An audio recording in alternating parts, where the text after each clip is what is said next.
Ezra Caldwell stopped rocking the moment his grandson asked the question. The porch boards beneath the chair went silent. The mountains beyond the valley held their shape against the dying April light, purple shadows pooling in the low places where winter still lingered in patches of old snow. Caleb stood at the porch rail, 18 years old, and struggling with the weight of tomorrow. His bag was already packed inside. His horse was already saddled. In the morning, he would ride north to the mining camps, where men carved fortunes from stone and lost themselves in the dark. "Grandfather," Caleb said again, "what if I make the wrong choices?" Ezra studied the boy, saw himself at that age, saw the same fear dressed up as readiness. The mountains had taught him many things in 67 years. One of them was this: the questions young men ask before leaving home are the ones that follow them the farthest. "Let me tell you about a choice I made," Ezra said. The old man's voice carried the texture of high country winters, rough and spare. He gestured to the other chair. Caleb sat. 25 years ago," Ezra began, "February of 1872, I was 42 years old, living alone in a cabin 3 valleys north of here. Through the window behind them, Miriam moved in the kitchen. She was 51 now, gray, threading through dark hair, but her movements still held the precision Ezra had first noticed in that frozen cabin a quarter-century ago. She glanced out, caught his eye, and smiled.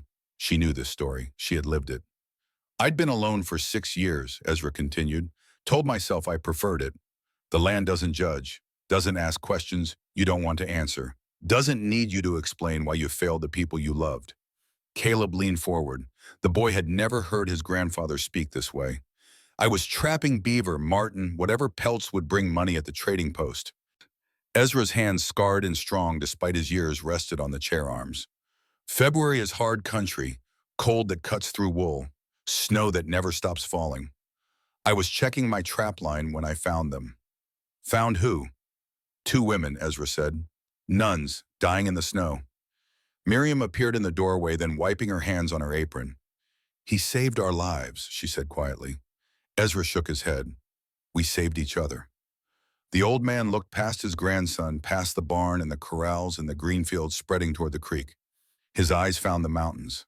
Somewhere up there in the high country, where the air went thin and the trees gave way to stone, the past waited like an old trap line he had never quite abandoned. "This is how it happened," Ezra said. The light changed, the shadows deepened, and the story began. The morning had come cold enough to kill. Ezra woke in darkness, breath clouding in the cabin's frozen air, frost thick on the inside of the window glass. He built the fire back from embers, dressed in the layers that separated living men from frozen corpses, and stepped outside while stars still held the sky. His cabin sat at 9,000 feet in a valley the maps had not yet named. The nearest settlement lay 25 miles down the mountain, a full day's ride when the trail was clear, 2 days when snow closed the passes. He had not seen another person in 8 weeks. He preferred it that way. The trap line ran 15 miles through timber and along creek beds, where beaver built their engineering. Ezra walked it every 3rd day, checking snares and deadfalls, collecting whatever furred creatures had made the mistake of wanting what he had baited. It was work that required attention, but not thought. That suited him fine. Thinking led to remembering. Remembering led to the bottle. He moved through the trees like something born to them. 6 years of solitude had stripped away everything unnecessary. His movements were efficient. His mind was quiet. He did not whistle or hum or talk to himself the way some lonely men did. He simply walked the circuit, checked the traps, and returned before dark. The sky was the wrong color. Ezra noticed it around mid-morning, standing beside a creek where ice had captured the water in mid-flow. The clouds were yellow-gray, heavy, and low, pressing down on the peaks with the weight of something about to break. The air tasted like metal. The birds had gone silent. Storm coming. A big one. He should have turned back then. Should have returned to the cabin, stoked the fire high, and waited it out with a pot of pamfuktan and the silence he had cultivated like a crop. But 3 traps remained unchecked on the far end of the line, and pelts were money, and money was the only thing that mattered when you were trying to forget you had once cared about things that could not be bought. So he kept walking. The tracks appeared an hour later. Ezra saw them crossing a snow field where the wind had scrubbed the surface clean. 2 sets of footprints, human several days old but still visible. They were headed the wrong direction. up the mountain instead of down, away from shelter instead of toward it. He stopped, studied the prints. Small feet, stumbling gait, no snowshoes. Whoever had made these tracks did not know the mountains. And if they were still up here, they were already dead. Not your problem, he told himself. But he followed them anyway.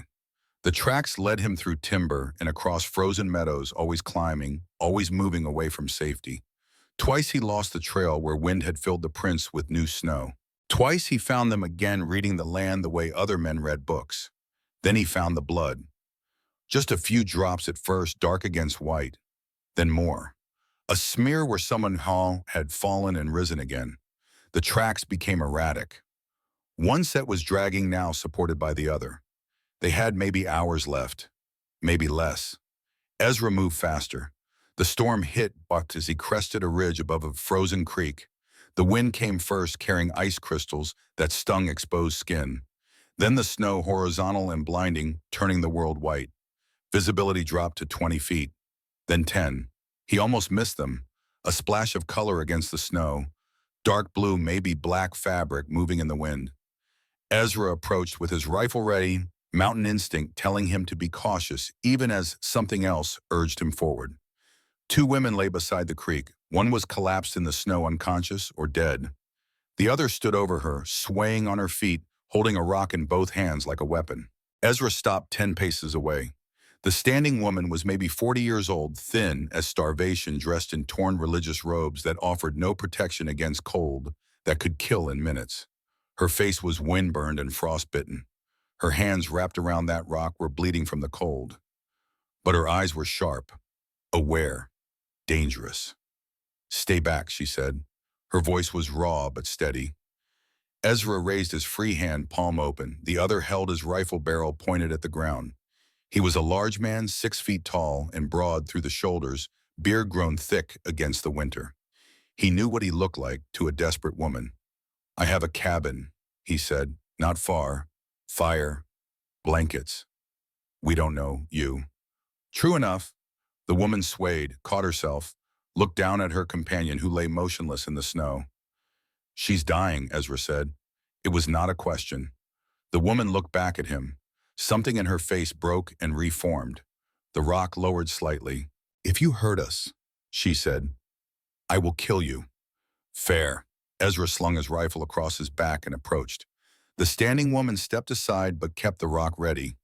He knelt beside the unconscious one. Young, maybe mid-20s.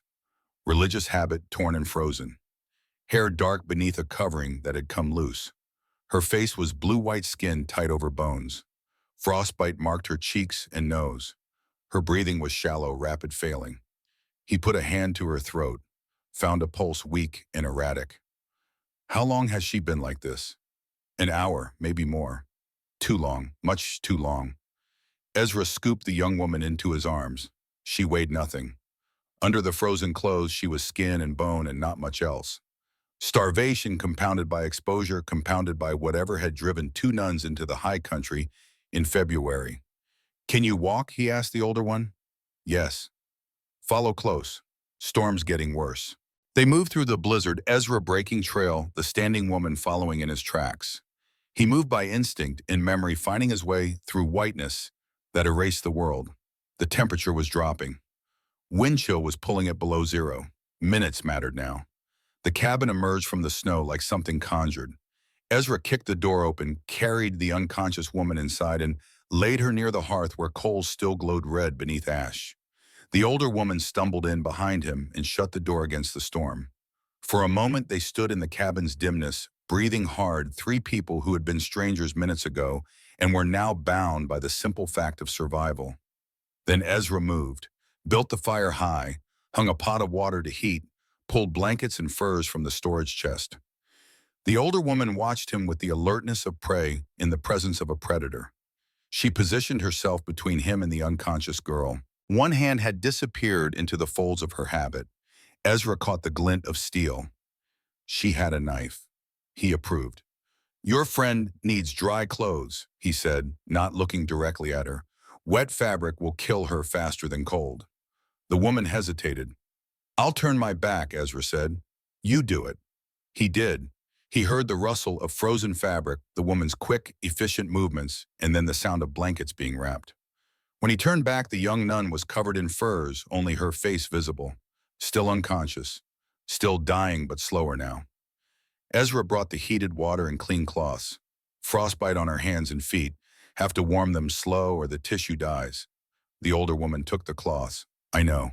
She worked with practice competent, wrapping the extremities, checking the young woman's pulse, and breathing murmuring words that might have been prayers. Ezra left her to it, made coffee, set out dried meat and bread, kept the fire high. Outside, the blizzard hammered the cabin walls. Inside, warmth began to fill the space, slow and grudging, fighting back the cold that had nearly claimed 2 lives. Hours passed, the young woman's breathing evened slightly. Color returned to her face in patches. The older woman never left her side, never relaxed her guard, never stopped watching Ezra with eyes that had seen too much to trust easily. Around midnight, the young woman stirred. A small sound escaped her throat. Her eyelids fluttered. The older woman leaned close, speaking softly in a language Ezra did not recognize. Latin, maybe. The language of their faith. The young woman's eyes opened, confused, frightened. They found Ezra sitting across the cabin with his rifle resting against his knee. Who? She whispered. His name is Ezra, the older woman said. He helped us. Where? His cabin. We're safe. The young woman's eyes stayed on Ezra, searching his face for something. Threat or reassurance or maybe just understanding. The others, she said, voice breaking, shh, rest now. But the young woman's hand found the older woman's arm, gripped it. Sister Beatrice, the wagons, they took them. I know, child, I know. Tears tracked down the young woman's face. Then her eyes closed and she slipped back into sleep. The older woman held her hand, stroked her hair, and for the first time since arriving, some of the hardness left her expression.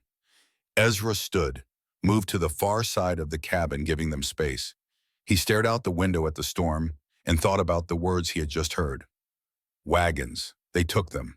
Sister Beatrice, someone was hunting these women, and whoever it was would eventually come here. Dawn broke gray and bitter. The storm had passed, leaving 3 feet of new snow, and a silence so complete it felt like the world had stopped breathing. Ezra rose before the women woke, built up the fire, and started coffee brewing. When he returned from checking the horses in the lean-to shelter behind the cabin, the older woman was awake, sitting upright near her companion, watching him enter with that same careful wariness. Coffee's ready, Ezra said. She accepted a cup, wrapped both hands around it for warmth, drank carefully, evaluating. It's good, she said. It's hot. Almost a smile touched her mouth. Almost. I'm Sister Judith, she said. The girl is Sister Miriam. Ezra nodded, waited. We owe you our lives, Judith continued. You don't owe me anything. Nevertheless, she drank more coffee, studying him over the rim of the cup. You live here alone, she said. Yes. By choice. By consequence. Judith's eyes went to the wooden horse on the shelf, the child's toy-gathering dust, then to the shawl hanging on the wall, never worn but carefully preserved. You had a family, she said. Once. What happened? Ezra poured his own coffee, considered not answering. But something about this woman, about her directness and her refusal to pretend, made him speak truth. Influenza. Winter of '66. My wife Rebecca, my son Thomas. He was 7. I'm sorry. So am I. You weren't here when it happened. It was not a question. No, Ezra said. I was 3 weeks north, trapping. When I came back, they'd been in the ground 10 days. Judith nodded slowly, understanding something. I had a family too, she said. Husband, 2 daughters, cholera epidemic, 1867. They looked at each other across the cabin, 2 people who knew the weight of surviving when the ones you loved had not. That's why you became a nun, Ezra said. Yes, and why you became a hermit. Fair enough, Ezra thought. Miriam woke mid-morning. Fever had set in her body, fighting the damage cold had done. Ezra showed Judith where he kept his medicine: willow bark for fever, yarrow for wounds, whiskey for pain. She knew what to do with each. Over the next 2 days, they established a rhythm. Ezra worked outside, checking his trap line, caring for the horses, keeping the wood supply high. Judith tended Miriam inside fighting the fever with competence and determination. When Ezra entered the cabin, Judith always positioned herself between him and Miriam. He respected that, understood it. By the third day, Miriam was strong enough to sit up. Her eyes were clearer now, tracking movement in the cabin with quiet intelligence. When Ezra came in from splitting wood, she watched him the way someone might watch a puzzle they could not quite solve.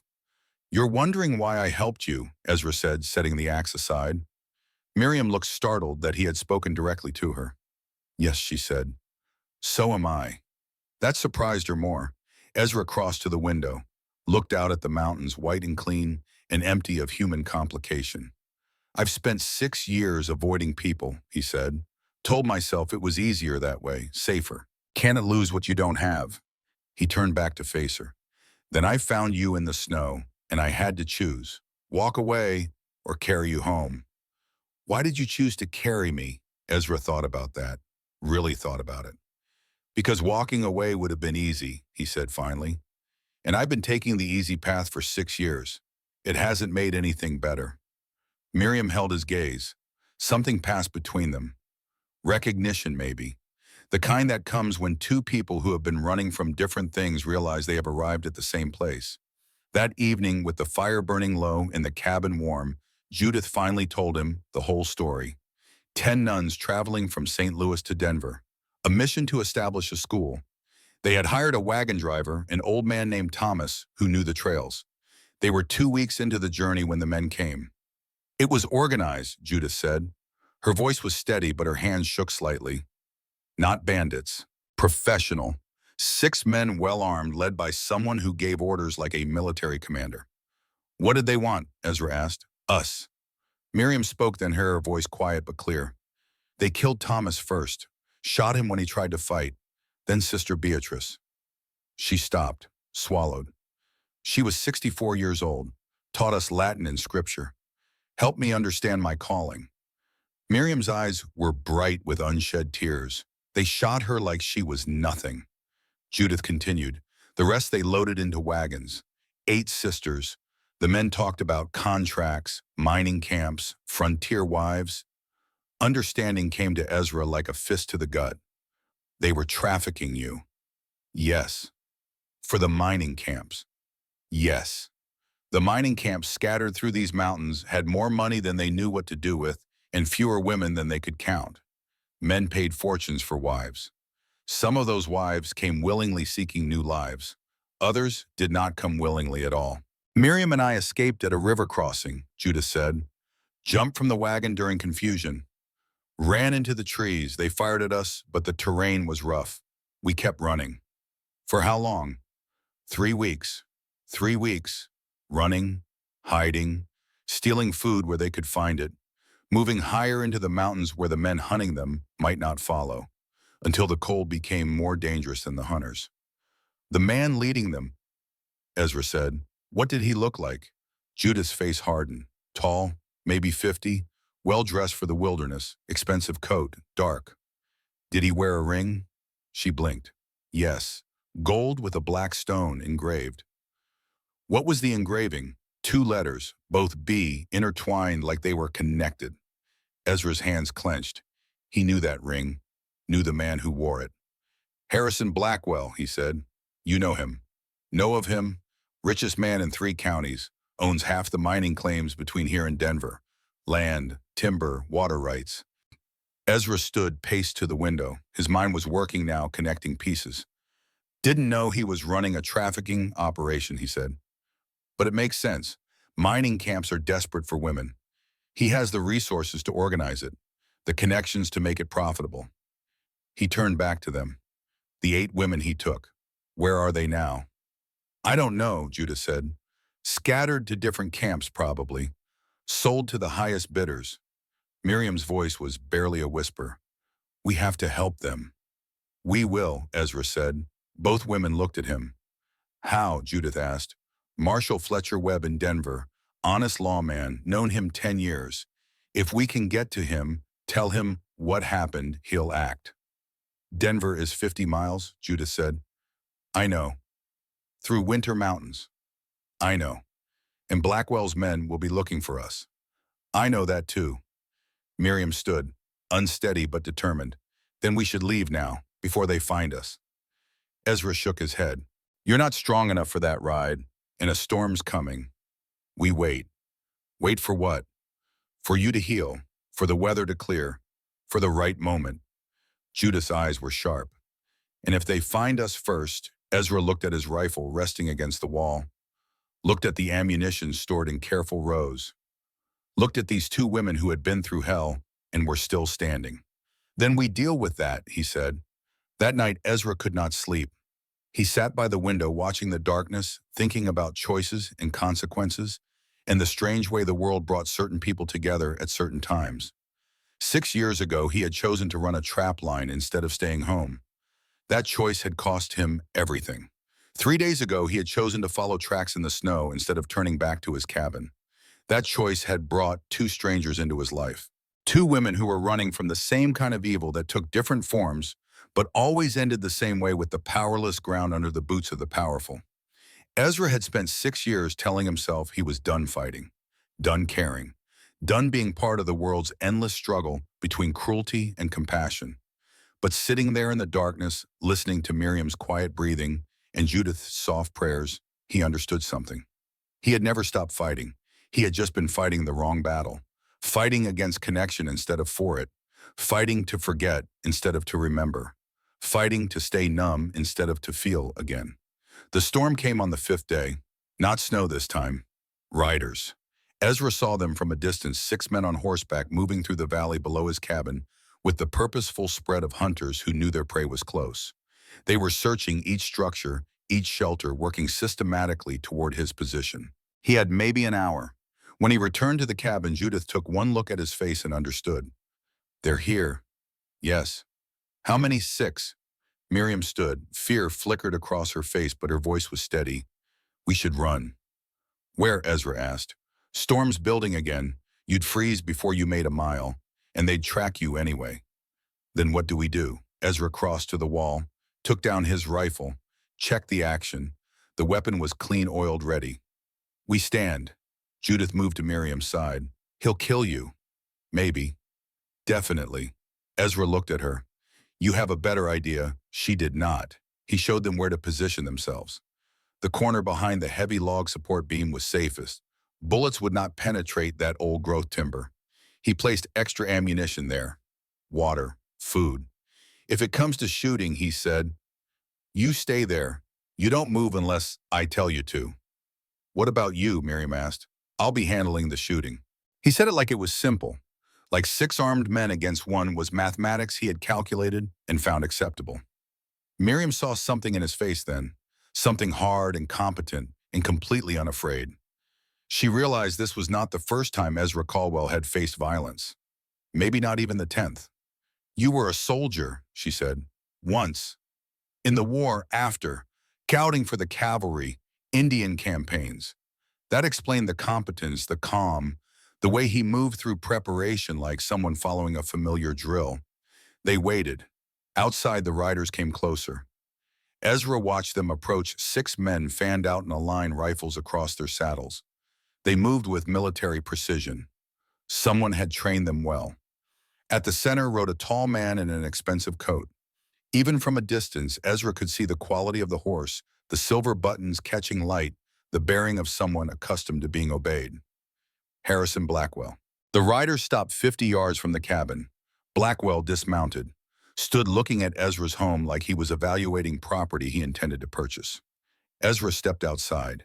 He stood on the porch, rifle held loose, but ready, facing 6 armed men without apparent concern. The cold bit at his exposed skin, but he did not shiver, did not shift, just stood there like a tree that had grown from that spot and would die there before it moved. Blackwell walked forward, alone, confident.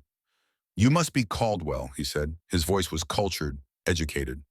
I've heard about you, the hermit who wants nothing to do with civilization. Ezra said nothing. I respect that, Blackwell continued. Man has a right to live as he chooses. That's why I'm here, to offer you a choice. I'm listening. I'm looking for property that belongs to me. 2 women, nuns. They ran from a legal contract. I'm authorized to retrieve them. Don't see any authorization papers. Blackwell smiled. Don't need papers to reclaim stolen property. They're not property. Legally they are. They signed contracts for mission work in the mining camps. Binding agreements. When they fled, they broke those contracts. Contracts signed under what circumstances? The smile faded slightly. That's not relevant. It is to me. Blackwell studied Ezra, reassessing. You're protecting them, he said. I am. Why you don't know them? Don't need to know them to know what's right. Right, Blackwell laughed. That's a word men use when they're about to do something stupid. He gestured to his men. They shifted positions. Flanking, surrounding. Here's what's right, Caldwell. I have 6 armed men. You have 1 rifle. You hand over the women, you keep your life and your cabin and your precious solitude. You refuse, and tomorrow someone finds your body frozen in the snow, along with theirs. Ezra's expression did not change. You'd murder 2 nuns. I'd reclaim stolen property and deal with anyone who interfered. There's a difference. Not to me. Then you're a fool. Been called worse. Blackwell's patience was thinning. I'm giving you a chance here. Take it. No. You're choosing 2 strangers over your own life. I'm choosing what I can live with over what I can't. Something in Blackwell's face changed. The pretense of civility dropped away, revealing the calculation beneath. You have until dawn, he said. Think it over. Come morning, I'll be back. With more men if necessary. You can hand them over peacefully or we'll burn you out. Either way, those women are leaving with me. He mounted his horse. His men fell in around him. One more thing, Caldwell. I know about your family. About what happened in '66. You already failed to protect the people you loved once. You really want to fail again. The words landed like bullets. Ezra's hands tightened on the rifle, but he did not raise it, did not move. Blackwell rode away, but his men did not follow him down the mountain. They positioned themselves around the cabin. 200 yards out, rotating watch, campfires visible in the growing darkness. The message was clear. You're surrounded, you're trapped, and time is running out. Ezra returned to the cabin, shut the door, leaned against it. Miriam and Judah stared at him. He's not leaving, Judah said. No, he's going to wait us out, then attack at dawn. Yes, Miriam's voice was small. What do we do? Ezra crossed to the window, looked out at the men camped in a ring around his home, counted positions, calculated angles, thought about how 6 men with rifles could turn a log cabin into a coffin. Then he turned to Judith. Can you ride? Yes. Hard for 12 hours. She understood immediately. You want me to go for help? Marshal Webb in Denver, he's honest law. Tell him what happened. He'll come. I can't leave Miriam. You'll save her and 8 others. Judith looked at Miriam. The younger woman nodded. Go, Miriam said. Bring help. They'll catch me. Maybe, Ezra said, but maybe not. I know these mountains. There's ways out they don't. North Ridge Trail, steep and rough, but it leads to the main road. Stay high, move fast, you'll be past them before they know you're gone. He showed her on a hand-drawn map. The route, the landmarks, where to find water. Take my best horse, the roan mare. She's got mountain sense, won't step wrong even in the dark. When do I leave? Tomorrow night. We need them to think we're settling in, waiting for dawn. Then when their attention is lowest, you run. Judith gripped his arm. You'll both die while I'm gone. Not planning on it. Plans don't matter when you're outnumbered 6-1. Ezra met her eyes. I've fought worse odds. It was not bravado, just fact. They prepared through the night. Ezra loaded supplies onto the mare. Food, water, blankets, ammunition. Showed Judith how to reload the rifle while riding. Explained which stars to follow if clouds covered the moon. Miriam sat close to him watching. Learning. Sometimes their shoulders touched and neither moved away. Around midnight, as Judith checked the mare's shoes one more time, Miriam spoke quietly. Why are you doing this? Ezra did not pretend to misunderstand. Because 6 years ago I chose wrong. Chose pelts over family. Chose money over presence. And when I came home, the people I loved were gone. He looked at her, really looked at her. I can't change that choice, can't bring them back. Can't fix what broke when I found their graves. But I can choose differently now. I can choose to stand instead of run, to fight instead of hide. You might die. Everyone dies, Miriam. Question is what you die for. She studied his face in the firelight, saw the scars there. Not physical ones. The other kind. The ones that came from surviving when you thought you should not have. You're a good man, Ezra Caldwell. I'm a man trying to be better than I was. That's the same thing. Maybe Ezra thought. Or maybe it was just the first step on a long road back to being someone he could stand to see in the mirror. Dawn came too fast. Ezra stood at the window watching Blackwell's men wake and move and prepare. They were professional, organized. This was not their first time surrounding a cabin, probably not their first time burning one either. He counted ammunition again.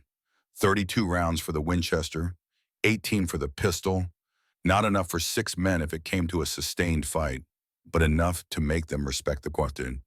Miriam appeared beside him. She had been awake for hours praying her rosary, preparing herself for whatever came next. "Do you think Judith will make it?" she asked. "If anyone can, she will. And if she doesn't, then we hold as long as we can. Maybe help comes another way." "What way?" "Don't know yet, but I've learned something in these mountains. When you're trapped with no way out, the only thing to do is wait for the way to appear." Miriam touched his hand, just briefly, just enough. "Thank you," she said. "For what?" "For not walking away when you found us. For choosing the hard path. For standing when it would be easier to run." Ezra looked at her hand where it had touched his, felt something shift inside him. Something he had thought was dead. Hope, maybe, or just the memory of what hope used to feel like. Outside, Blackwell mounted his horse. The choice had been made. The lines had been drawn. Whatever came next would define not just whether they lived or died, but who they were in the living or the dying. Ezra checked his rifle one last time, made sure Miriam knew where to go when the shooting started, positioned himself where he could cover the most likely approaches, and waited for the sun to climb high enough to reveal what kind of man Harrison Blackwell really was.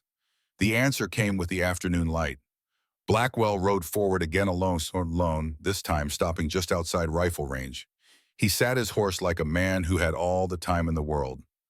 "Caldwell," he called out, "I'm offering one more chance. Last chance. Hand them over and live." Ezra stepped onto the porch. "No." The single word carried across the distance between them. Simple. Final. Unmovable. Blackwell nodded slowly, like he had expected nothing less and was almost disappointed to be proven right. "Then we do this the hard way," he said. He turned his horse, rode back to his men, and night began to fall. The night stretched like wire pulled too tight. Ezra sat in darkness by the window rifle across his knees, watching the campfires that ringed his cabin like eyes in the forest. 6 men, 6 fires. They were making sure he knew they were there, making sure he understood there was no escape. Behind him, Miriam prayed quietly. Her rosary beads clicked soft and rhythmic, a sound that might have been comforting if everything else about this night was not balanced on the edge of violence. Judith checked the mare one final time, adjusted the saddle, tested the stirrups.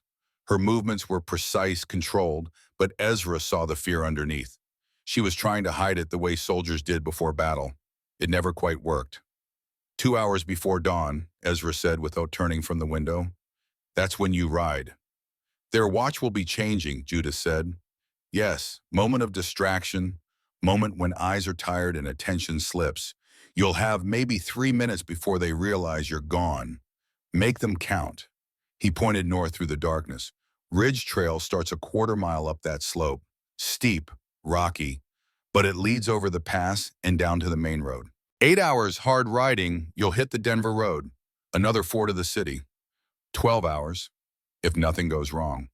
And if something does, Ezra finally turned to look at her. Then you adapt. Mountains don't care about plans. They care about will. You have enough will. Judith met his eyes. "I have 8 sisters being sold like cattle. I have enough will to ride through hell if that's what it takes." "Good, because that's close to what you'll be doing."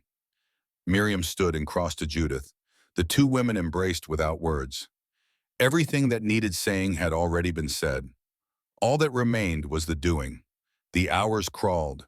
Ezra watched the fires, watched the guards rotate, counted the minutes between their circuits, memorized the pattern of their movements.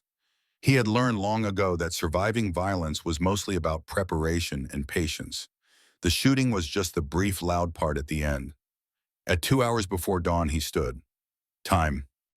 Judith pulled on the heavy coat he had given her, checked her rifle one last time, looked at Miriam. "I'll come back," she said. "I know. With an army if I have to.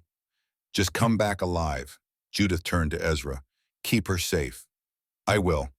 If you don't, I'll hunt you at the next life." Despite everything, Ezra almost smiled. "I believe you." They moved to the back of the cabin. Ezra eased the rear window open just wide enough for Judith to slip through. Outside, the mare waited in shadow, already saddled, already ready. Judith climbed through, paused, looked back at Ezra. "Thank you," she said. Then she was gone, mounting the mare in one smooth motion, turning north, disappearing into darkness. Ezra closed the window, returned to his position by the front window, watched the guards, waited for the shout that would mean Judith had been spotted. Minutes passed, 5, 10, 15. No shout came. Beside him, Miriam released a breath she had been holding. She made it. Past the first ring, still a long ride ahead. But she made it past them. Yes. Miriam's hand found his in the darkness, squeezed once, let go. "Now what?" she asked. "Now we wait, and we hold." "For how long?" "As long as it takes." Dawn came gray and cold. Ezra stood on the porch, rifle in hand, watching Blackwell's men realize one of their prisoners had escaped during the night. He saw the moment they discovered it, saw them searching the cabin perimeter, saw two riders mount and head north in pursuit. Too late. Judith had hours on them by now, and she knew these mountains better than they did after 3 weeks of running through them. She would make it. She had to. Blackwell himself rode up mid-morning. He looked at Ezra with something that might have been respect or might have been calculation. "The older one got away," he said. "Did she? You helped her?" "Did I?" Blackwell's jaw tightened. "Doesn't matter. She'll freeze before she reaches Denver. Or my men will catch her. Either way, you still have the younger one, and you're still surrounded." "So we are," Ezra said. "This can end peacefully, Caldwell. Hand her over. I'll even let you walk away from interfering with my property. Clean slate." "She's not property. We've had this conversation, and my answer hasn't changed." Blackwell studied him for a long moment. "You know you can't win this. Winning's not the only measure of a fight. What else is there? Standing for something when it would be easier not to." Blackwell shook his head. "Principles don't stop bullets, Caldwell." "No, but they give bullets purpose." The rancher turned his horse, rode back to his men. Ezra watched him go and thought about purpose and bullets and the strange arithmetic of a fight where numbers mattered less than the reasons for fighting. Inside the cabin, Miriam was cooking. The smell of coffee and bacon filled the space, normal and domestic, and completely at odds with the 6 armed men and waiting outside to kill them. "You should eat," she said when he entered. "Not hungry." "Eat anyway. Don't know when the next chance will be." She was right. Ezra sat at the table, accepted the plate she offered, ate without tasting. Miriam sat across from him. "Judith will make it." "I know. You don't sound certain." "I'm certain she'll try. Mountains decide the rest." "You have faith in the mountains." "I have respect for them. Not the same thing." Miriam sipped her wine, watched him over the rim of the cup the same way Judith had days ago, reading him, trying to understand. "You were married," she said. It was not a question. 6 years ago." "Yes." "What was her name, Rebecca?" "Tell me about her." Ezra set down his fork. "Why?" "Because if we're going to die together, I'd like to know who you were before you became the man who saved me." Fair enough, he thought. She was a seamstress. I met her in Denver. I was selling pelts. She was selling dresses. We talked. Then we talked more. Then we kept talking until talking turned into something else. Love, yes. Children. One, Thomas. He was 7 when the influenza took him. Smart boy. Asked questions about everything. How do birds fly? Why is the sky blue? Where does the wind come from? Ezra's voice roughened. I was going to teach him to trap, to read the mountains, to survive up here. Never got the chance. Miriam reached across the table, touched his hand. I'm sorry. Me too. They sat in silence. the kind that comes when there is too much to say and words are not enough. Finally, Miriam spoke. My parents drowned when I was 19. Ferry crossing. The rope snapped. Current took them. I was supposed to be with them, but I stayed home. Fever. You blame yourself. I did, for years. Thought God had spared me for some great purpose, some destiny. Joined the convent to find it. Did you? Oh, no, but I found peace, or thought I did, until Sister Beatrice died in front of me, and I realized peace and purpose are not the same thing. Ezra looked at her, really looked at her, saw past the nun's habit to the woman beneath, young, brave, carrying her own weight of surviving when others had not. What will you do after this? He asked. After what?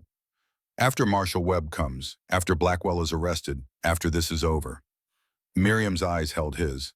I don't know. The convent feels like a different life now, like something I was before I knew what I was capable of. You're capable of a lot. So are you. I just shoot straight and don't quit. That's more than most people manage. Outside, the wind was picking up. Ezra noticed it first as a change in sound, then as movement in the trees, then as something that made his mountain instincts wake up and pay attention. He crossed to the window, studied the sky. It had that yellow-gray look again, pressure dropping, temperature shifting, all the signs he had learned to read over decades in high country. Storm coming, he said. How bad? Bad enough. By afternoon, the first snow was falling, not the gentle kind, the horizontal kind, the kind that came with winds strong enough to knock a man down and cold enough to kill him in hours. Blackwell's men pulled back from their positions, seeking shelter in the trees huddling near their fires. The siege continued, but the storm made it harder, made everything harder. Ezra stood at the window watching snow accumulate, thinking. This could be good, he said. How is a blizzard good? Makes them uncomfortable, makes them want this over with. Desperation leads to mistakes. Or desperation leads to burning the cabin and riding away. Also possible. The storm intensified through the evening. Wind hammered the cabin walls. Snow piled against the door. Temperature plunged below zero. Ezra kept the fire high, but even so cold crept in through gaps and cracks. Miriam sat close to the hearth, wrapped in blankets, watching him move through the cabin, checking windows and reinforcing barriers. He worked with the efficiency of someone who had weathered 1,000 storms and expected to weather 1,000 more. You like it up here, she said. I'm used to it. That's not the same thing. Ezra paused, considered. I like that the mountains don't lie. They don't pretend to be something they're not. They're just hard and beautiful and indifferent. There's comfort in that. Comfort in indifference. Comfort in honesty. Miriam pulled the blankets tighter. I think people can be honest too. They just choose not to be most of the time. Maybe. You're honest. I try to be. Why? Because lying takes effort. Truth is easier, just harder to live with sometimes. She smiled at that. Ezra realized it was the first time he had seen her really smile since finding her in the snow. It changed her face, made her look younger, less like someone running from death and more like someone choosing to live. Night fell. The storm showed no signs of stopping. Ezra sat by the window rifle across his knees, watching firelight flicker through the trees where Blackwell's men sheltered. They would not attack in this. Too dangerous. Too easy for things to go wrong in a blizzard. But tomorrow when the storm broke, they would come. Miriam dozed near the fire. Ezra listened to her breathing steady and deep and felt that same strange shift inside him, the one that came from having someone to protect again, someone whose survival mattered more than his own.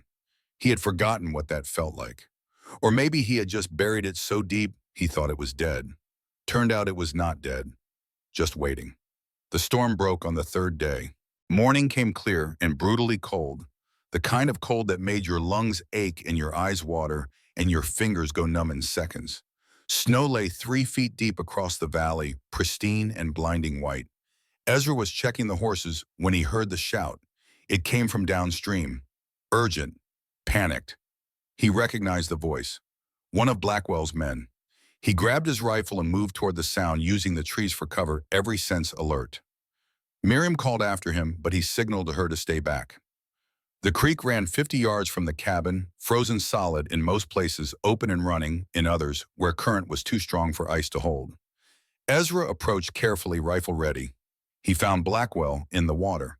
The rancher had tried to cross where ice looked solid but was not. It had given way beneath him and his horse. The horse had made it to the far bank, terrified and lame. Blackwell had not made it at all. He was pinned. The current had swept him downstream into a gap between ice and rock. His leg was wedged. The water was not deep, but it was cold enough to kill. Already his movements were sluggish. Already hypothermia was setting in. Two of his men stood on the bank trying to reach him, but the ice was too unstable. Every time they stepped out, it cracked beneath them.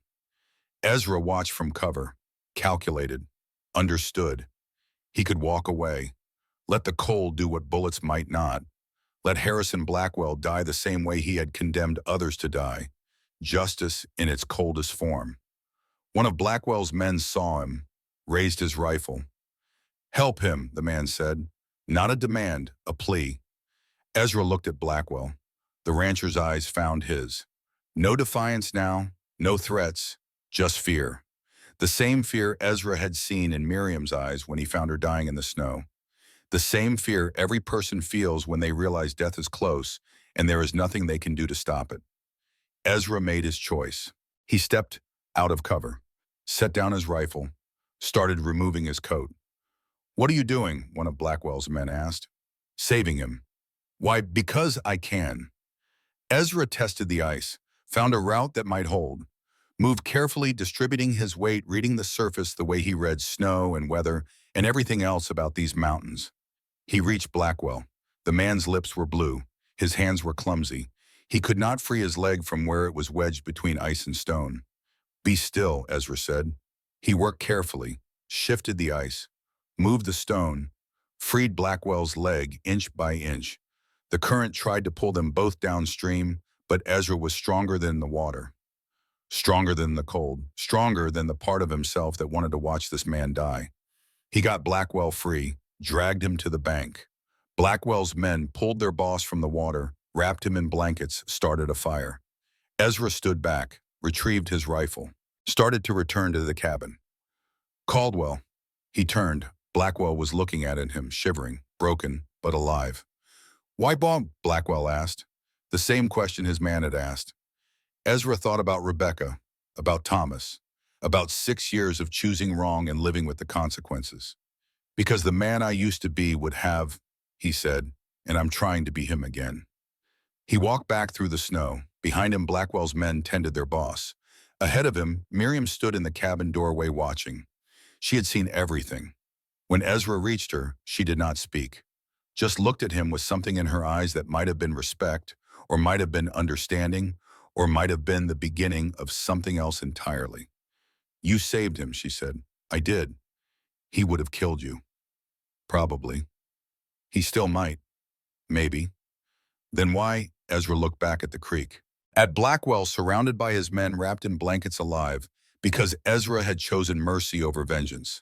"Because choosing to be better is not the same as being safe," he said, "and I've been safe long enough." They returned to the cabin. Behind them, Blackwell's men made their camp stronger, their fires higher. The siege continued, but something had changed. Something fundamental had shifted in the mathematics of this standoff. Ezra had saved the life of the man trying to kill him, and everyone knew it. The afternoon brought riders from the south, 8 men on horseback moving fast, led by someone wearing a marshal's badge that caught the sun. Fletcher Webb had arrived. With him rode Judith, exhausted but alive, wrapped in a marshal's coat. She slid from her horse and ran to the cabin. Miriam met her at the door and they embraced, both women crying, both women alive, against odds that should have killed them weeks ago. Behind them, Marshal Webb dismounted. He was maybe 50, graybeard, hard eyes, the look of a man who had seen enough of human nature to be neither surprised nor impressed by most of it. He surveyed the scene. Blackwell's men by the creek, the cabin, the clear signs of a siege. Then his eyes found Ezra. "Caldwell," he said. "Marshal, Judith told me what happened. Told me about the trafficking, about the murdered nuns, about Blackwell." Ezra nodded. Webb turned to where Blackwell's men were helping their boss toward a horse. "That true, Harrison? You running a trafficking operation?" Blackwell, still shivering, still weak from his ordeal, tried to muster defiance. Those women signed contracts, legal agreements. I was simply enforcing them. Show me the contracts. They're at my ranch. Then we'll ride there. Now, you'll produce the contracts, prove they're legitimate. If they are, you're free to go. If they're not, you're under arrest. Blackwell's face went pale, not from cold, from the realization that his carefully constructed lie was about to be exposed. I saved his life, Ezra said quietly. Webb looked at him. What? An hour ago, Blackwell fell through ice, was drowning. I pulled him out. The marshal studied Ezra's face, then looked at Blackwell, then back at Ezra.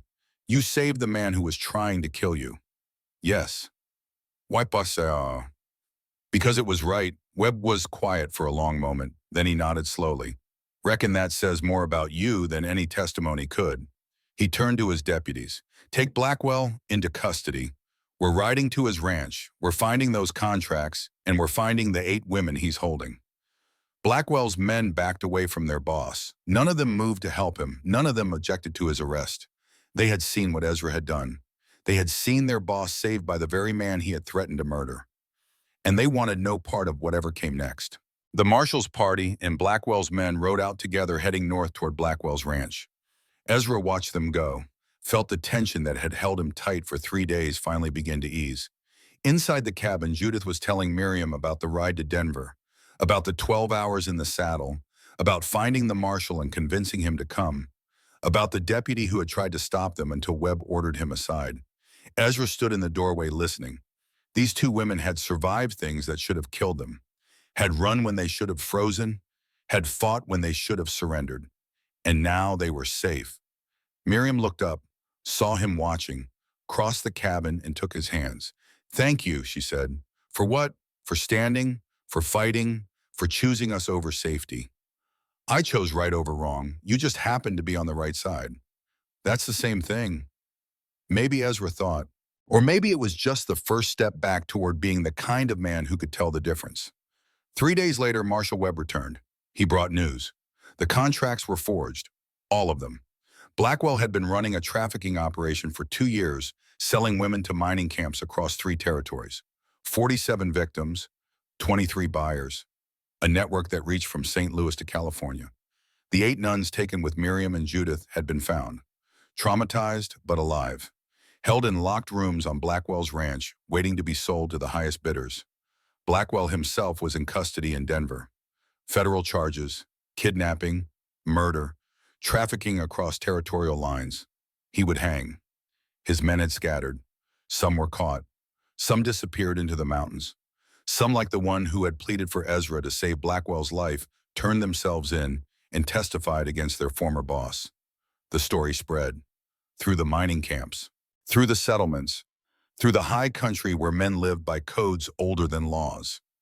Ezra Caldwell had saved the life of the man trying to kill him, had chosen mercy when vengeance would have been easier, had stood for 2 strangers against impossible odds, and because he had stood evil, had fallen. The nuns arrived a week later, all 8 of them escorted by the marshal traveling to Denver, where the church would care for them until they could return to St. Louis.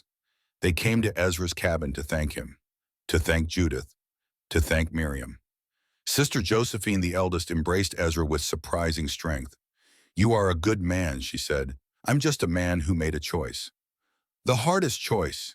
You could have let him die. No one would have blamed you. I would have blamed me. She smiled at that, understood something about him that maybe he was only beginning to understand about himself. That evening, after the nuns had continued on to Denver, after Marshal Webb had ridden back to his jurisdiction, after the valley had returned to its usual silence, Ezra stood on his porch watching the sunset paint the mountains gold. Judith appeared beside him. We're leaving tomorrow, she said. I know. The church is sending escort, taking us back to St. Louis, rebuilding the mission there. Good. Miriam wants to stay. Ezra's heart did something complicated. Does she? She hasn't said it yet, but I know her. I've known her since she was 19 years old, and I know when she's found something worth staying for. Judith looked at him. Question is whether you want her to stay. Ezra thought about the last 2 weeks, about finding Miriam in the snow, about watching her fight fever, about sitting with her in the cabin while death circled outside, about learning who she was beneath the nun's habit. I'm not good at this, he said, at what caring about people. I buried that 6 years ago. No, you just tried to, but you can't bury something that's part of who you are. It finds its way back. What if I fail her the way I failed Rebecca and Thomas? What if you don't? Judith squeezed his shoulder, then returned to the cabin, leaving him alone with the mountains and the sunset and the question he could not quite answer. Inside, Miriam and Judith sat by the fire talking quietly, planning. Tomorrow the escort would arrive. Tomorrow 8 nuns would continue their journey home. Tomorrow Judith would leave. But Miriam had not packed her things. Ezra found her alone that night, standing at the window looking out at the stars. Judith says you're staying, he said. Miriam turned. If that's acceptable. Why? Because I'm not the same person who joined that convent 8 years ago. That woman was hiding from the world, from pain, from the risk of caring and losing. This woman, she gestured to herself. This woman knows you can't hide from life. You can only choose to live it or not. Living here won't be easy. I don't want easy. I want real. Ezra crossed to her, stood close enough to see the determination in her eyes, close enough to understand that she had already made her decision and was simply waiting for him to accept it. I can't promise I won't fail you, he said. I can't promise I won't fail you either. That's what makes it worth trying. They stood in silence. Two people who had found each other in the worst circumstances and discovered something neither had been looking for. Stay, Ezra said. I will. I don't know what this becomes. Neither do I, but I know it's a choice, and I'm choosing it. Morning came clear and cold. The escort arrived as promised. 8 riders, armed and professional, sent by the church to bring their sisters home. The nuns loaded into wagons. Tearful goodbyes filled the air, promises to write, prayers for safety. Gratitude expressed in words that could never quite capture the depth of what they felt. Judith held Miriam longest. You're sure? She asked. I'm sure. He's a good man, but he's wounded. So am I. Maybe we can heal together. Judith smiled through tears. Write to me. Every week. Every week, I promise. The wagons pulled away. Ezra and Miriam stood in the yard watching them go, watching Judith's hand wave from the back of the wagon until distance took her from sight. Then silence settled over the valley. Miriam turned to Ezra. Now what? Now we figure out how to live. Together. Together. She took his hand. It was rough and scarred and strong. The hand of a man who had survived alone and was learning to survive with someone again. They walked back to the cabin. Behind them, the mountains stood eternal. Ahead of them, the future waited, uncertain and difficult and real. And for the first time in 6 years, Ezra Caldwell was not afraid of it. The weeks that followed taught Ezra what it meant to live with someone again. Not just share space, not just divide labor, but actually live together, with all the adjustment and compromise and small revelations that came with it. Miriam was still a nun in practice, if not in vow. She rose before dawn to pray. She kept the cabin cleaner than it had been in 6 years. She organized supplies with that precision of someone trained to make little go far. And she asked questions, constant questions. How do you read weather in the mountains? Why do you check the trap line every 3 days instead of 2 or 4? What makes good firewood versus bad? Which herbs treat fever and which treat infection? Ezra answered them all, at first reluctantly, then with something approaching pleasure. Teaching was not something he had done since Thomas died.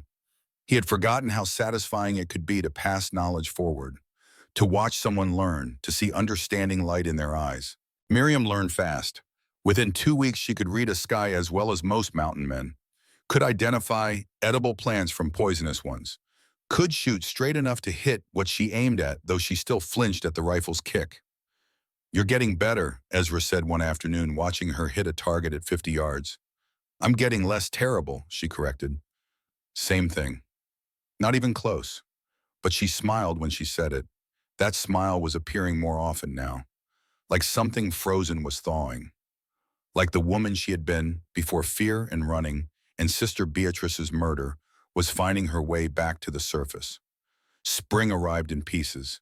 First, the ice on the creek broke with sounds like thunder. Then the snow retreated up the mountains, leaving mud and new grass in its wake. Then the elk returned to the valley and the marmots emerged from their dens and the world remembered it was alive. Ezra expanded his trap line, checked the fences, repaired winter damage to the cabin roof. Miriam planted a garden in the south-facing patch of ground where sun lingered longest. Peas, carrots, potatoes. Hope in the form of seeds. They fell into a rhythm. Work during the day, shared meals in the evening, reading by firelight at night. Miriam had brought a few books from her convent days.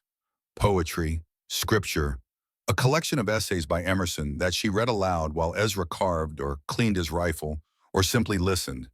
Her voice was good for listening to. Steady, clear. It filled the cabin in a way that made the silence afterward feel less empty.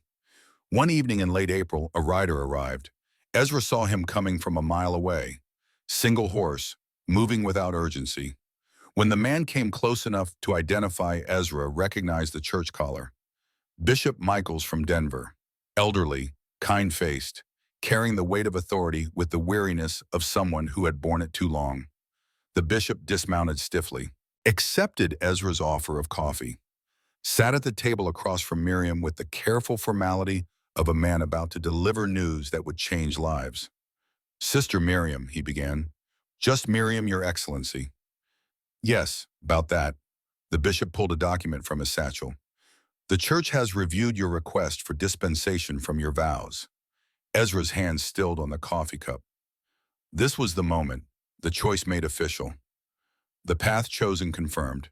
Miriam sat straight-backed, waiting. "Under normal circumstances," the bishop continued, "such requests are denied. The vows are sacred, permanent, made before God with the understanding that they cannot be broken." He paused, looked at Miriam with eyes that had seen 1,000 hard decisions. "But these are not normal circumstances. You were taken against your will. You witnessed murder. You survived conditions that would have killed most people. And in surviving, you helped save 8 other sisters who would otherwise have been lost." The bishop set the document on the table.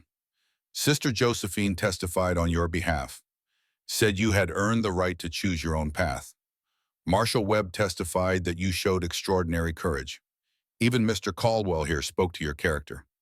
Miriam looked at Ezra. "You did?" the bishop asked. "I answered." The old man almost smiled. He said, and I quote, "She's stronger than she knows and braver than she admits. Whatever she decides, it'll be the right choice because she's the one making it." Miriam's eyes were bright. "You said that, words to that effect." The bishop pushed the document across the table. "Your request for dispensation is granted. Effective immediately, you are released from your vows. You are free to pursue whatever life you choose." Miriam stared at the paper, at the signatures and seals and official declarations that turned her from Sister Miriam to simply Miriam, from bride of Christ to woman of her own choosing. "Thank you, Your Excellency," she said quietly. "Thank me by living well. That's the best testimony any of us can offer."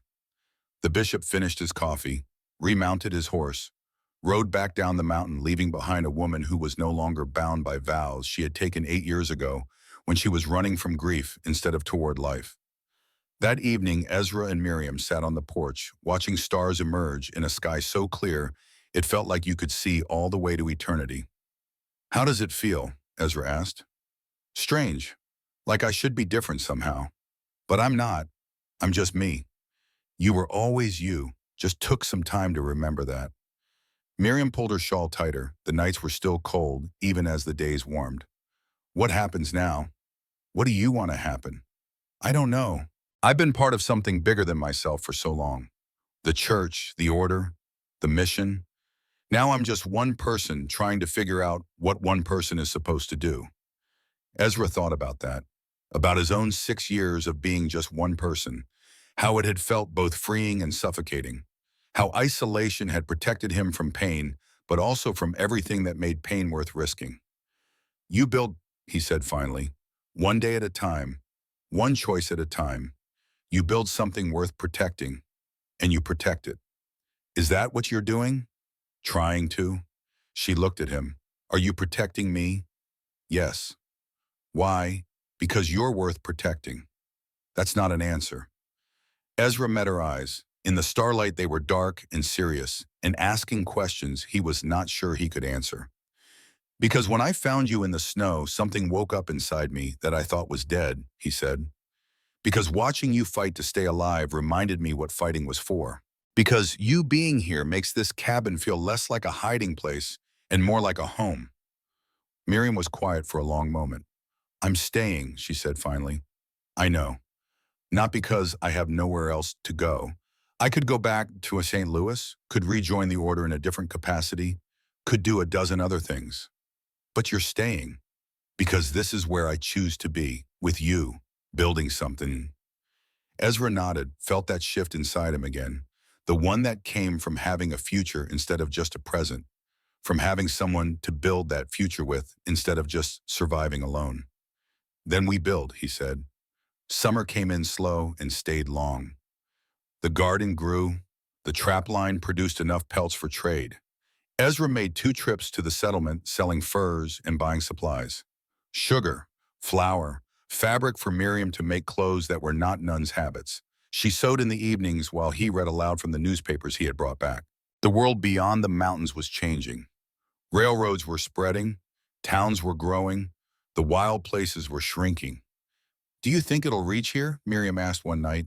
Eventually. Does that bother you? Some, but change comes whether you're bothered by it or not. Best you can do is adapt. Is that what we're doing? Adapting. We're living. Adaptation's just the price. In August, Ezra asked her to marry him. It was not romantic. They were mending fence together, replacing posts that had rotted over winter, working in the heat of midday when the sun was high and the work was hard. Miriam was hammering a cross brace into place when Ezra spoke. Would you marry me? She hit her thumb with the hammer. Swore, caught herself swearing and looked embarrassed. What, marry me? Ezra said again. That's your proposal. I'm not good with words. Clearly. But she was smiling. Try anyway. Ezra set down his tools, faced her properly. Tried to find words for something he felt but could not quite name. I spent 6 years alone because I thought that was safer than caring about people who could die. Then I found you dying and I cared anyway. And you didn't die. You fought.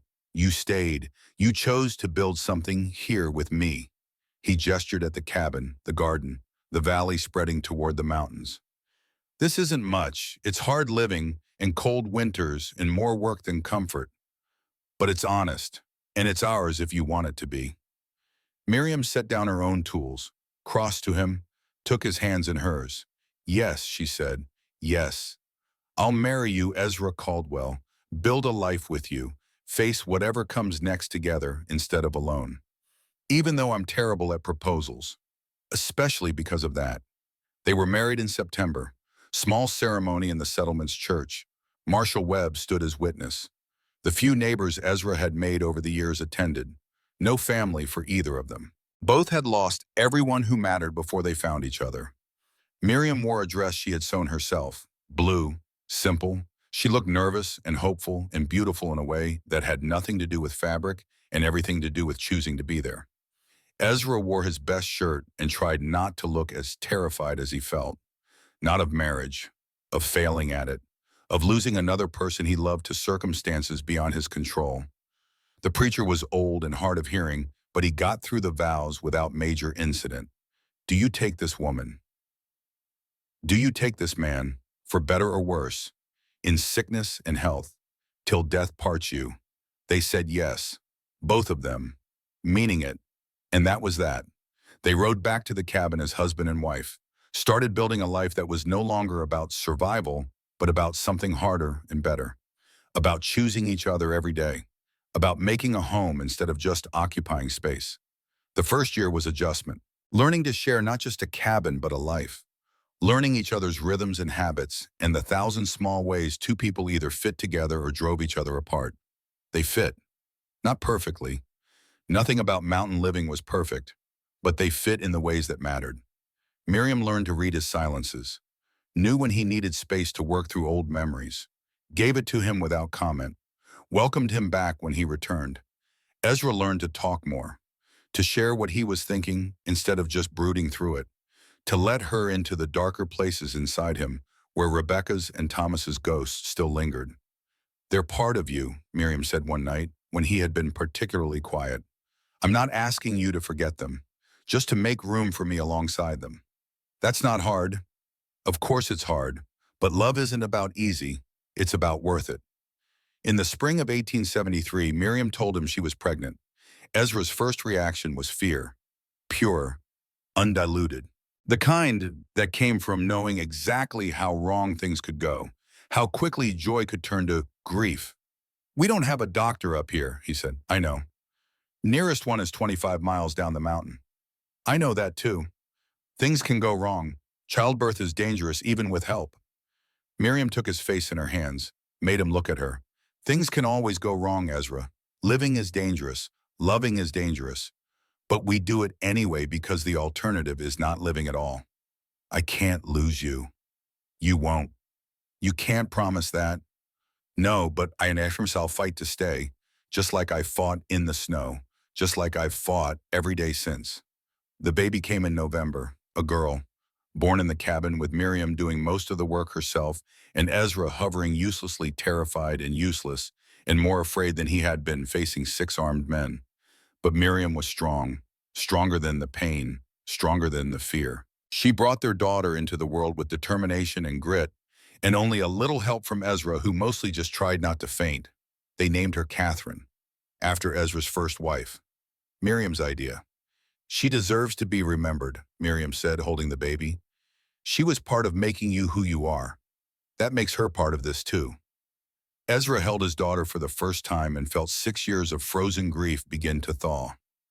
Not disappear, never disappear, but thaw enough to let something new grow alongside it. Hope, in the form of a tiny person who had her mother's eyes and her father's hands and a cry that could wake the dead. More children followed. Joseph in 1875, Emma and Ian Scholl in 1881. The cabin expanded to hold them. One room became 3. The single fireplace became 2. What had been a hermit's shelter became a family home. Ezra taught his children the mountains the way his father had taught him. How to read weather, how to track game, how to survive when survival was not guaranteed. He was patient with them in ways he had never been patient with himself. Miriam taught them other things: reading, writing, scripture. The importance of kindness in a world that often rewarded cruelty. She homeschooled them with books ordered from Denver and lessons pulled from her own education, and a determination that her children would have choices she had not. The trapline became a ranch. Small at first, just a few head of cattle. But it grew. The land could support more than just one man hiding from the world. It could support a family, a future. Other families moved into the valley. Homesteaders and miners and people looking for the same thing Ezra had once looked for. A place to start over. A place to build something new. A small community formed, loose, scattered, but connected by the reality that survival in the mountains required cooperation. When someone's barn burned, everyone helped rebuild. When winter hit hard, people shared supplies. When sickness came, people cared for each other's children. Ezra became something he had never intended to be. A leader.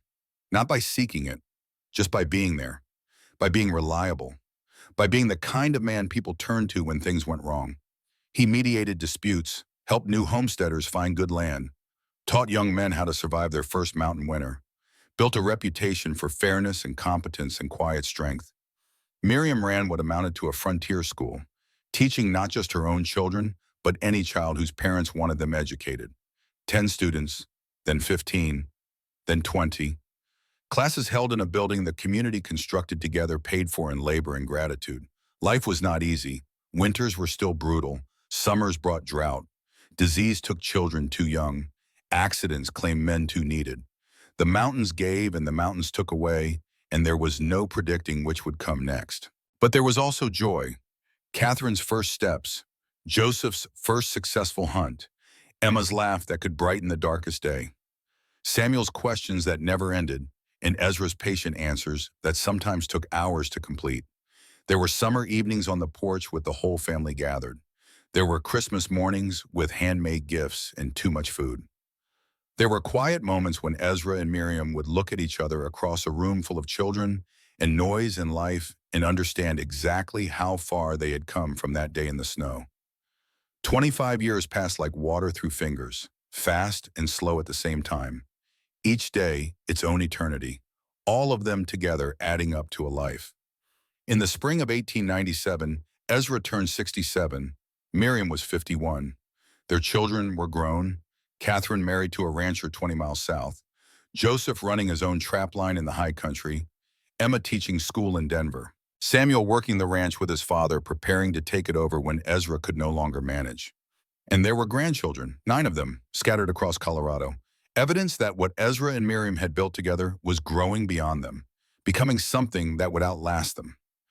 Caleb was Samuel's oldest, 18, smart, restless, looking for something beyond the ranch, beyond the valley, beyond the life his grandfather had built.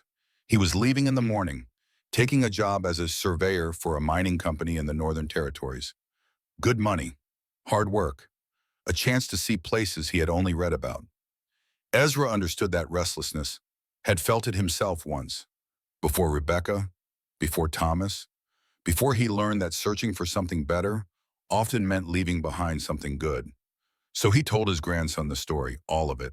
From finding 2 dying women in the snow, to choosing mercy over vengeance, to building a life with someone he had saved and who had saved him. Now sitting on the porch as the sun fell behind the mountains, Ezra finished the tale.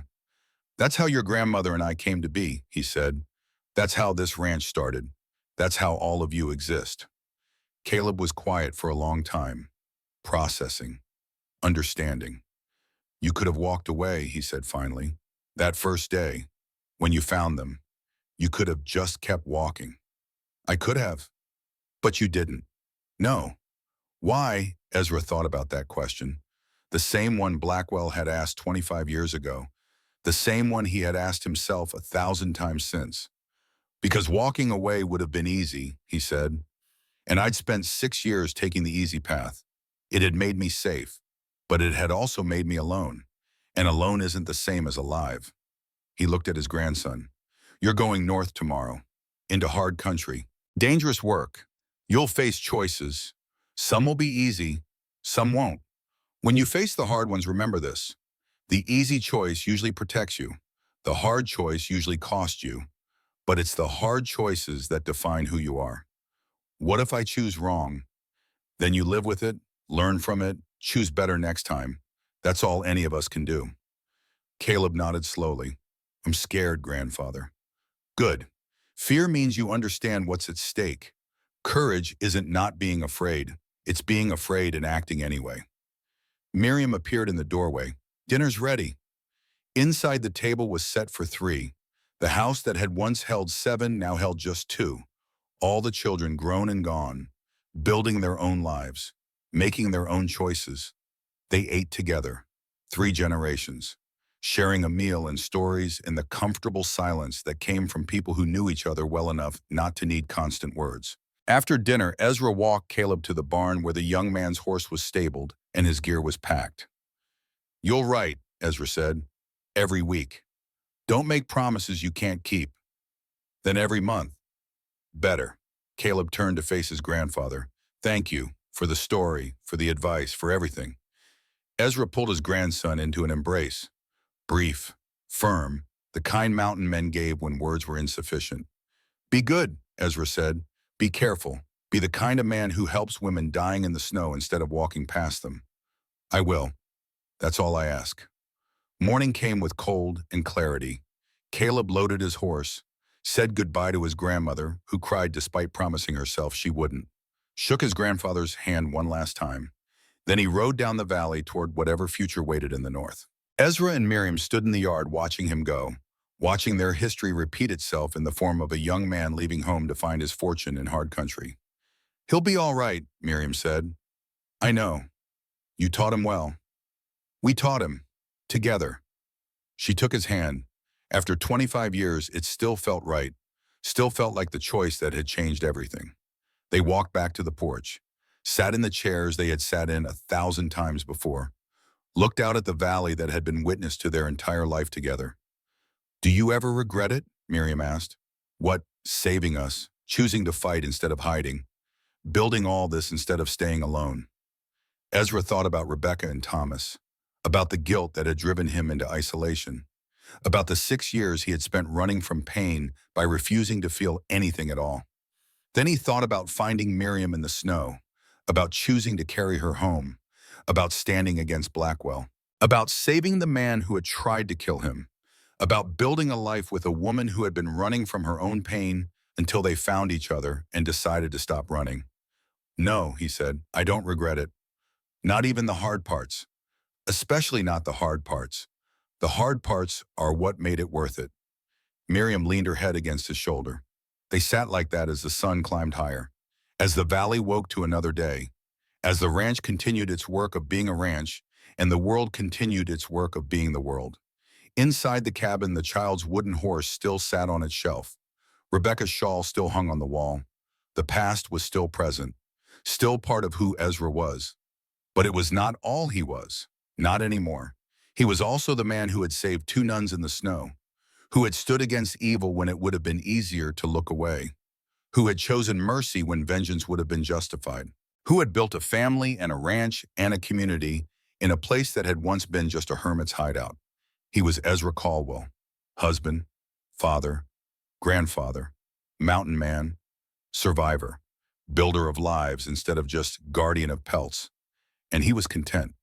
That evening, as the light began to fail and the first stars appeared in a sky so vast it made human concerns seem small, Ezra and Miriam sat on their porch one more time.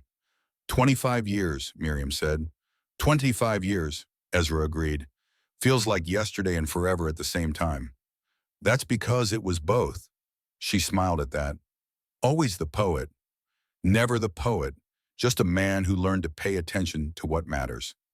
And what matters, Ezra looked at her, at the gray in her hair and the lines around her eyes and the strength that had only deepened over 2.5 decades. This, he said, you, us, what we built, the children we raised, the choices we made, the life we lived, not the pelts or the money or the land. Those are just tools, means to an end. You're the end. This is the end. Everything else is just the path that got us here. Miriam took his hand, squeezed it, held on. I love you, Ezra Caldwell. I love you too. They sat in comfortable silence as darkness settled over the valley. Inside the cabin, the fire burned low. Outside, the mountains stood eternal. Above, the stars wheeled in their ancient patterns, indifferent to human joy and human sorrow, and the small, precious moments that made life worth living. Somewhere to the north, Caleb rode toward his future. Somewhere to the south, their children lived their lives. Somewhere in the ground behind the cabin, Rebecca and Thomas rested in peace. And here on this porch in this valley, Ezra Caldwell sat with the woman he had saved and who had saved him, and knew that despite everything, despite loss and pain and the 1,000 small failures that came with being human, he had chosen right. He had chosen to help instead of walk away, to stand instead of hide, to build instead of just survive, to love instead of just exist. And those choices had made all the difference. The mountains would be here long after he was gone. The valley would remain. The cabin might stand for another generation, or it might fall to ruin. That was not for him to control, but what he had built inside these walls, inside this family, inside this life with Miriam, that would endure, not as buildings or land or possessions, but as the choices his children made, as the lessons his grandchildren learned, as the story Caleb would carry north and someday tell to his own children. That was legacy. That was what mattered. That was what survived when everything else turned to dust. Ezra stood, helped Miriam to her feet. Together they walked inside, closed the door against the night, built up the fire, prepared for bed. Tomorrow would bring its own challenges, its own choices, its own opportunities to choose right over easy. But tonight there was just this. 2 people who had found each other in the worst circumstances and built the best life they could. 2 people who had survived when survival was not guaranteed. 2 people who had chosen each other every single day for 25 years and would choose each other again tomorrow. That was enough, more than enough. It was everything.